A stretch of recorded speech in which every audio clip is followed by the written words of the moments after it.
ஒருவருக்கு வாக்கு கொடுப்பதற்கு முன் தன்னால் முடியுமா முடியாதா என யோசித்த பின்பே வாக்கு கொடுக்க வேண்டும். மீறி வாக்கு கொடுத்தால் அதை உயிரே போனாலும் காப்பாற்ற வேண்டும். அவ்வாறு ஒரு முனிவர் செய்தார். அவர் தேவர்களுக்கு வாக்கு கொடுத்தார். அவரின் மனைவி, உங்களால் முடியாது, இது வேண்டாம் என எவ்வளதோ கூறியும் அவர் கேட்பதாக இல்லை. இறுதியில் தேவர்களுக்காக தன் உயிரை கொடுத்து உடலை தானமாக அளித்தார். அந்த முனிவரின் பெயர் ததீசி முனிவர்.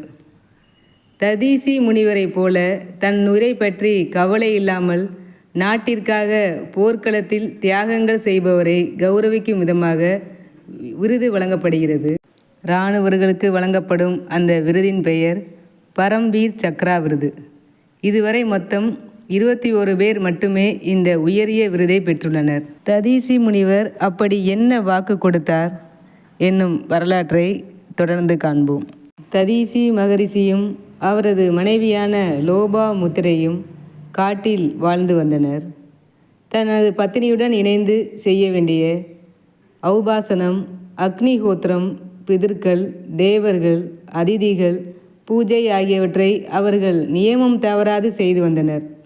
இதனால் மகிழ்ச்சியடைந்த தேவர்கள் அசுரர்களை ஜெயித்த பின்னர் ஒரு நாள் மிகுந்த சந்தோஷத்துடன் அவர் ஆசிரமத்திற்கு வந்தனர். ருத்ரர்கள், ஆதித்யர்கள், அஸ்வினி தேவர்கள், இந்திரன், விஷ்ணு, யமன், அக்னி உள்ளிட்டோர் இவர்களில் அடங்குவார்கள். அவர்கள் அனைவரையும் தனித்தனியே உபசரித்து பத்தினியுடன் தகுந்த மரியாதை செய்தார் ததீசி. இதனால் மகிழ்ந்த தேவர்கள் அவரை பார்த்து, மகரிஷியே, கற்பக விருட்சம் போல நீங்கள் விளங்குகிறீர்கள். மனிதர்களுக்கு புண்ணிய தீர்த்த ஸ்நானம், பிராணிகளிடத்தில் அன்பு, போன்ற மகான்களுடைய தரிசனம் ஆகிய மூன்றும் ஜென்ம பந்தத்தினால் ஏற்படுகின்றன. நாங்கள் கொடிய ராட்சசுகளை வென்று இங்கு வந்திருக்கிறோம். இனி எங்களுக்கு இந்த ஆயுதங்களினால் எந்த ஒருவித பயனும் இல்லை. இந்த ஆயுதங்களை காப்பாற்றவும் சக்தி இல்லாதவர்களாக இருக்கிறோம். தேவலோகத்தில் வைத்தால் அதை ராட்சசர்கள் எடுத்து விடுவார்கள். அதனால் உனது ஆசிரமத்தில் இதை வைக்கிறோம். இங்கு அசுரர்கள் பயமே கிடையாது. உமது ஆக்னையால் இந்த புண்ணிய பிரதேசம் ரட்சிக்கப்பட்டு வருகிறது. இதை பத்திரமாக பாதுகாத்து வாருங்கள். எங்களுக்கு உத்தரவு கொடுங்கள். நாங்கள் எங்கள் லோகத்திற்கு செல்கிறோம் என்றனர். உடனே ததீசி முனிவர் சரி, அப்படியே ஆகட்டும் என்றார். ஆனால் உடனே அவரது மனைவி குறுக்கிட்டு, விபரீதத்தை உண்டு பண்ணும் தேவர்களின் காரியத்தினால் என்ன பயன் என்று அவரை தடுத்தாள். மேலும், உங்களுக்கு இதனால் ராட்சசர்கள் உங்களுக்கு விரோதியாக ஆக மாட்டார்களா என மேலும் தடுத்து பார்த்தாள். அது மட்டுமல்லாமல், ஆயுதங்கள் சேதமடைந்தாலோ அல்லது அபகரிக்கப்பட்டாலோ தேவர்கள் கோபித்து நம்மீது பகைமை கொள்வார்கள். அவர்களுடைய சொத்து நமக்கு எதற்கு? ஆகவே இவற்றை ஏற்றுக்கொள்ள வேண்டாம் என்றாள். ததீசி தன் மனைவியை நோக்கி, முதலில் சரி என்று சொல்லிவிட்டேன், இப்போது மாட்டேன் என்று சொல்வது சரியல்ல என்றார். லோபாமுத்திரை, மனிதர்கள் விஷயத்தில் தெய்வம் ஒன்றே சர்வ வல்லமை கொண்டதாக இருக்கிறது என்று நினைத்தவாறே பேசாமல் அமைதி காத்தாள். பின்னர் ததீசி முனிவர் தனது தவத்தை தொடர்ந்தார். 1000 வருடங்கள் கழிந்தன. ஒரு நாள் ததீசி முனிவர் தன் மனைவியை நோக்கி, இந்த ஆயுதங்களை தேவர்கள் இதுவரை கேட்கவில்லை. இவற்றை என்ன செய்வது என்று கேட்டார். தான் முன்னமே சொன்னேனே, இப்போது எது நல்லது என்று தோன்றுகிறதோ அதையே செய்யுங்கள் என்றாள் லோபாமுத்திரை.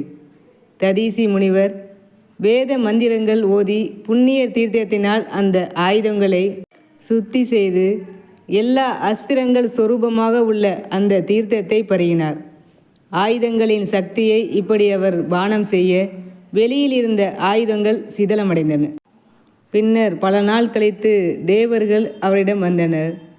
எதிரிகளின் பயம் இப்போது எங்களுக்கு வந்துவிட்டது. எங்களின் ஆயுதங்களை திரும்பி தாருங்கள். அதை பெற்று செல்லவே இங்கு வந்திருக்கிறோம் என்றனர். ததீசி மகரிஷி தேவர்களை நோக்கி, நெடுங்காலமாக நீங்கள் வரவே இல்லை.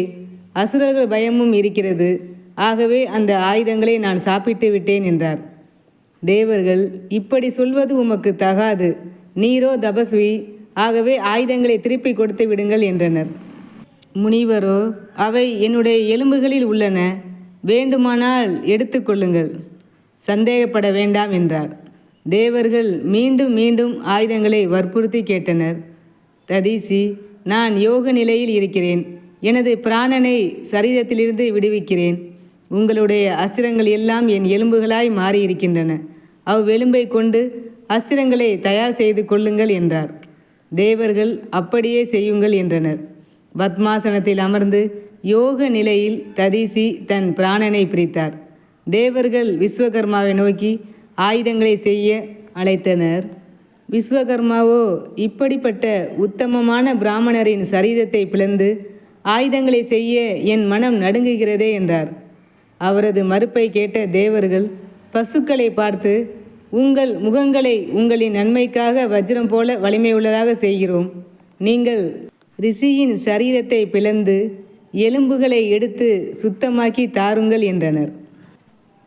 பசுக்களும் எலும்புகளை ததீசி மகரிஷியின் சரீரத்திலிருந்து எடுத்து தங்கள் நாக்குகளினால் நக்கி சுத்தமாக்கி தந்தன. விஸ்வகர்மா தேவர்களுக்கான ஆயுதங்களை அந்த எலும்புகளிலிருந்து தயார் செய்து கொடுத்தார். அப்போது ததீசி மனைவியான லோபாமுத்திரை கர்ப்பவதியாக இருந்தாள். புஷ்பங்களை பறித்து கொண்டு வந்த அவள் தன் ஆசிரமத்திற்கு விரைவாக திரும்பி வந்தாள். கணவரை காண வழியில் அவள் கழுத்தில் இருந்த கண்டாபரணமும் கையில் இருந்த கடகாபரணங்களும் நழுவி விழுந்தன. இதனால் மிகுந்த வருத்தமடைந்தாள். மேலும் அவளது வலது கண்கள் துடிக்கத் தொடங்கின. என்ன கெடுதி நேரப்போகிறதோ என்று அவள் எண்ணிய போது ஆகாயத்திலிருந்து ஒரு கொல்லிக்கட்டை அவள் முன் வந்து விழுந்தது. ஓடோடி ஆசிரமத்திற்கு வந்த அவள் தன் கணவரை காணாது தவித்தாள். அக்னி தேவரை துதித்து, என் கணவர் எங்கே என்று கேட்க அக்னி நடந்தது அனைத்தையும் விவரமாக கூறினார். இதை கேட்ட அவள் துக்கம் தாழாமல் பூமியில் விழுந்தாள். இதோ இப்போதே நான் அக்னி பிரவேசம் செய்கிறேன் என்றாள் அவள். தனது கோபத்தை அடக்கி கொண்ட அவள், இந்த உலகத்தில் பிறந்தவர்கள் ஒரு நாள் இறக்கத்தான் வேண்டும்.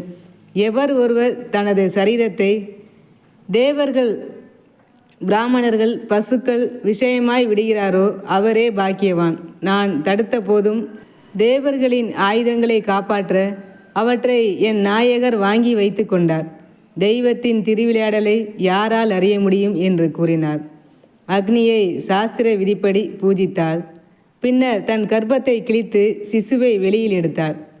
லோக பாலகர்களே, மிருகங்களே, பக்ஷிகளே, மரங்களே, செடிகளே, நீங்கள் தாம் தாய் தந்தை இல்லாத இந்த அனாதை குழந்தையை ரட்சிக்க வேண்டும். எவர்கள் அடுத்தவர் குழந்தையை தம் குழந்தை போல எண்ணி ரட்சிக்கிறார்களோ அவர்கள் பிரம்மா முதலிய தேவர்களாலும் வணங்கி கொண்டாடப்படத்தக்கவர்கள் என்று கூறி லோபாமுத்திரை அக்னியை பிரதேசனம் செய்து அக்னி பிரவேசம் செய்தாள். தனது கணவருடன் சொர்க்கம் சென்று சேர்ந்தாள். மரங்களும் செடிகளும் பக்ஷிகளும் மிகவும் துக்கப்பட்டன. நம்மை இதுவரை காப்பாற்றி வந்த இவர்களை காப்பாற்ற முடியவில்லையே என்று கதறின. அந்த மரங்களால் வளர்க்கப்பட்டவரே பிப்பலாதர், அவரது சரித்திரம் மகத்தானது. இன்று வரை ததீசி முனிவரின் தியாகம் பாரத மக்களால் போற்றப்பட்டு வருகிறது. இதுவே இராணுவ வீரர்களுக்கு விருதாகவும் இன்றும் வழங்கப்படுகிறது. வாழ்க ததீசி முனிவரின் புகழ். நன்றி.